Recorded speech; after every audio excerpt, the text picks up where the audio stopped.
미국 대통령 바이든이 오늘 방한해 21일 한미 정상회담을 예정하고 있습니다. 바이든이 단순히 윤석열 대통령 당선을 축하하기 위해 온 것이라 생각하는 사람은 아무도 없습니다. 바이든 방한의 진짜 목적과 의미, 지금부터 살펴보겠습니다.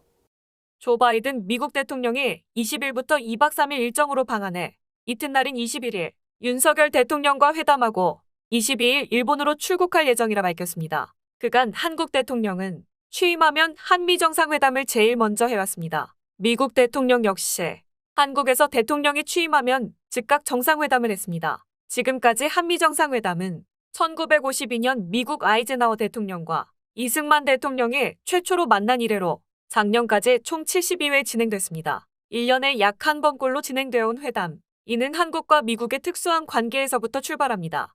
다들 아시겠지만 한국 전쟁은 냉전이 시작되던 출발점에서 일어난 전쟁이었습니다. 그래서 미국은 이 전쟁을 단지 남과 북의 전쟁이 아니라 미국과 소련, 즉 자본주의 진영과 사회주의 진영의 대결로 바라봤습니다. 따라서 미국은 한국전쟁 과정에서 사회주의권에 대한 승리를 거두어야 하는 굉장히 중요한 국가적 이익을 설정하라고 있었죠. 철저하게 미국은 처음부터 지금까지 일관되게 자신의 이익을 위해서 행동을 해왔습니다. 한국전쟁 직후 체결된 한미상호방위조약은 한미 간 군사동맹 관계를 공식화시켰고 전쟁 이후에도 주한미군이 한국에 주둔하면서 외교, 안보, 경제까지 이 동맹 속에서 우리나라는 미국에 예속화되어 왔습니다. 이번 한미정상회담은 한국 대통령이 취임한 지 11일 만에 열리는 것으로 역대 한국 대통령 중 가장 빨리 열리는 초고속 회담입니다. 바이든이 온다, 그 11일 만에 온다. 이거는 미국 또한 굉장히 긴박하고 절박한 상황이라는 것을 보여줍니다. 이번에 바이든이 빠르게 움직이고 있는 가장 큰 이유는 뭐냐면요. 신냉전 체제를 구축하는 과정에서 전 세계 여론을 움직여 나갈 수 있는 종잣돈, 즉 한국과 일본이라고 하는 이것을 종잣돈 삼아가지고 다른 나라들을 설득 혹은 압박하기 위한, 즉 한국과 일본이 이미 동참하지 않았냐. 이번에 바이든이 우리 정부에게 요구할 정치적 요구는 뭐냐면은 대러 견제 포위 공세, 대중 포위 공세, 그리고 북에 대한 압박, 이 세 가지가 될 것이라고 생각을 합니다. 바이든의 방한 일정에는 이재용 삼성전자 부회장을 비롯한 4대 재벌 면담, 평택 삼성반도체 공장 방문이 포함되어 있습니다. 이 4명만 만나는 비즈니스 라운드 테이블에서 바이든은 미국에 대한 투자 가속화를 요구할 것으로 보입니다.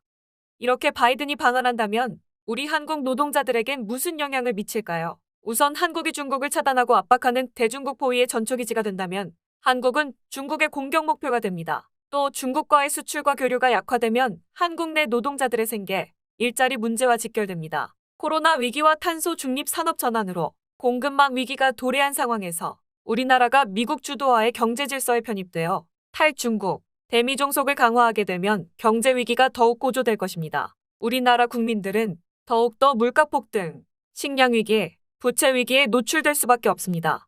더욱 심각한 것은 윤석열 정부의 국가안보실이 미국통, 일본통으로 채워지고 있다는 사실입니다. 먼저 국가의 안보를 조율하는 청와대 국가안보실장에 김성한 전 외교부 차관이 임명됐습니다. 김성한 안보실장은 윤석열 대통령의 50년지기 초등학교 동창으로도 알려져 있는데요. 김 실장은 자타가 공인하는 한미동맹 우선주의자입니다. 윤 대통령이 당선 직후 바이든과의 첫 전화통화를 유선 보안 전화가 아닌 김성한 실장의 개인 휴대폰을 통해 진행한 사실이 알려지기도 했습니다. 또한 국가안보실 1차장은 박근혜 정부에서 한일군사정보협정, 즉 지소미아가 체결될 당시 밀실협정을 진행한 주역이었던 김태효 성균관대 교수입니다. 대표적 미국통, 일본통이었던 두 사람이 다시 윤석열 정부의 국가안보실을 장악한다면 새 정부에서 한미일 동맹이 더욱 적극적이고 빠르게 강화될 것이라고 보는 견해가 나오고 있습니다.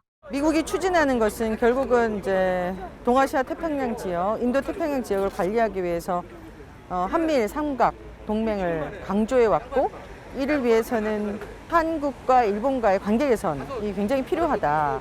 그래서 안보를 빌미로 과거사 문제와 인권 문제가 해결된다는 명분으로 또 거래되지 않을까 이렇게 생각합니다.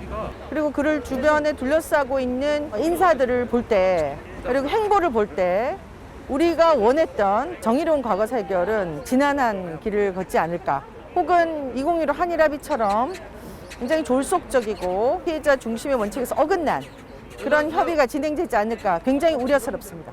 결국 바이든의 방안은 중국과의 대결을 부추기고 북을 적대시하는 노선을 더욱 강화시켜서 굴욕적인 한미동맹과 더불어 한미일 삼각동맹까지 강화하려는 의도가 담겼다고 볼 수 있습니다. 우리는 이에 맞서 우리 민중들의 자주권과 생존을 위해 한미동맹을 폐기하고 민족의 화해와 협력, 자주적인 경제를 추진해야 할 것입니다.